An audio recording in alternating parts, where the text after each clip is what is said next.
নানা প্রতিশ্রুতি আর অঙ্গীকার নিয়ে ঢাকার বিভিন্ন আসনে ভোটারদের দ্বারে দ্বারে যাচ্ছেন প্রার্থীরা। এই মুহূর্তে রাজধানীর গ্যান্ডারিয়া এলাকায় আছেন সহকর্মী হোসেন জাহিদ। আমরা সরাসরি যুক্ত হচ্ছি তার সাথে। জাহিদ, রাতে ঢাকায় প্রচারণার সার্বিক চিত্র কেমন দেখছেন, আমাদের বিস্তারিত জানাবেন।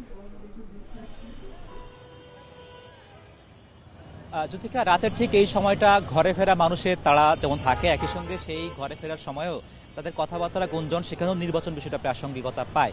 এবং আমরা ঢাকা উত্তর সিটির 2টি আসন নিয়ে এবং কাকতালীয়ভাবে ঢাকা দক্ষিণ সিটির 2টি আসন নিয়ে যদি কথা বলতে চাই, যেমন ধরুন ঢাকা 12 আসন, সেখানকার আজকে যে জামাত প্রার্থী ছিলেন সাইফুল ইসলাম খান মিলন, তার প্রচারণায় কোনটি গুরুত্ব পেয়েছে? সেখানে গুরুত্ব পেয়েছে যে মহাখালী বা তেজগাঁও শিল্প এলাকা, সেখানকার যানজট, সেখানকার দুর্নীতি, চাঁদাবাজি তিনি মুক্ত করবেন এমন আশ্বাস তিনি দিচ্ছেন। পাশাপাশি তেজগাঁও এলাকার স্বাস্থ্য খাত নিয়েও তিনি বৃহৎ আকারের হাসপাতাল গড়ার প্রতিজ্ঞা তিনি করছেন। এই এলাকার মানুষের আসলে প্রতিশ্রুতি তিনি এমনটি দিচ্ছেন। আবার যদি আমরা ঢাকা দক্ষিণের দিকে আসি, ঢাকা 7 আসন, যেটি আসলে কামরাঙ্গীর চর এলাকা নিয়ে গঠিত, সেখানকার চরের জীবন কিংবা নদী পার যারা বাস করেন তাদের এখানে গ্যাস সংকট আছে, সেখানে বর্ষাকালে পানি যে সকল জলাবদ্ধতা তৈরি হয় সেই সংকটগুলো আছে, সেগুলো সমাধান করার জন্য স্বতন্ত্র প্রার্থীর পাশাপাশি বিএনপি জামাত সমর্থিত যে প্রার্থী আছেন তারা কিন্তু সেগুলো অঙ্গীকার করছেন।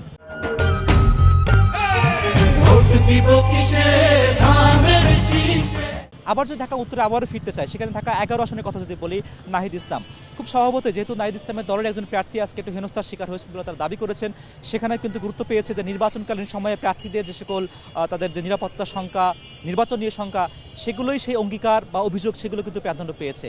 যদি আবারও ঢাকা উত্তর দক্ষিণে ফিরতে চাই, সেখানে ঢাকা 6 আসনে সেখানে ইশরাক হোসেন বিএনপি প্রার্থী, তার প্রচারণায় কিন্তু গুরুত্ব পেয়েছে। আবার তিনি দুর্নীতি মুক্ত একটি সমাজ গড়বেন এবং বিশেষ করে ঢাকা 6 যে সকল এলাকাগুলো আছে সেই এলাকায় তিনি সেখানে দুর্নীতির পাশাপাশি সেই সড়কের যে উন্নয়নগুলো, যানজট দূরীকরণ করো, এগুলো কিন্তু অঙ্গীকার তিনি দিচ্ছেন। কাজেই ঢাকা উত্তর বলি, দক্ষিণ বলি, ভোটারদের যে এলাকায় যে সকল সংকটগুলো রয়েছে, সে সকলগুলো অভিযোগগুলো রয়েছে, সেগুলো নিয়েই প্রার্থীরা মূলত ছুটছেন।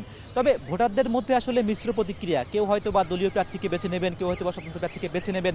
বেছে নেওয়ার প্রক্রিয়ায় তারা অন্যান্য দিকগুলো বিবেচনা করছেন, কে আসলে সেই মাটির সন্তান, কে আসলে অতীতে এই এলাকায় রাজনীতি করেছে, এই এলাকার সমস্যাগুলোকে দীর্ঘদিন ধরে অবলোকন করছে, এই বিষয়গুলো কিন্তু প্রাসঙ্গিকতা পাচ্ছে। এবং পাল্টাপাল্টি প্রার্থীদের প্রতিশ্রুতি যেমন আছে, একই সঙ্গে ভোটারদেরও অভাব অভিযোগ সেগুলোও আছে। এবং এগুলোর পূর্ণতা কতটুকু পাবে, এগুলোর সমাধান কতটুকু আসবে, যদিকা সেগুলো হয়তো বা 12 তারিখের পরে বিজয়ী প্রার্থীদের কর্মকাণ্ডেই প্রতিফলিত হয়ে উঠবে। তবে শীত কমে আসছে, বসন্ত এগিয়ে আসছে, ভোটও এগিয়ে আসছে, এই সময়টা আসলে নাগরিক জীবনে, নাগরিক কোলাহলের সঙ্গে নির্বাচন বিষয়টা খুব বেশি প্রাসঙ্গিক।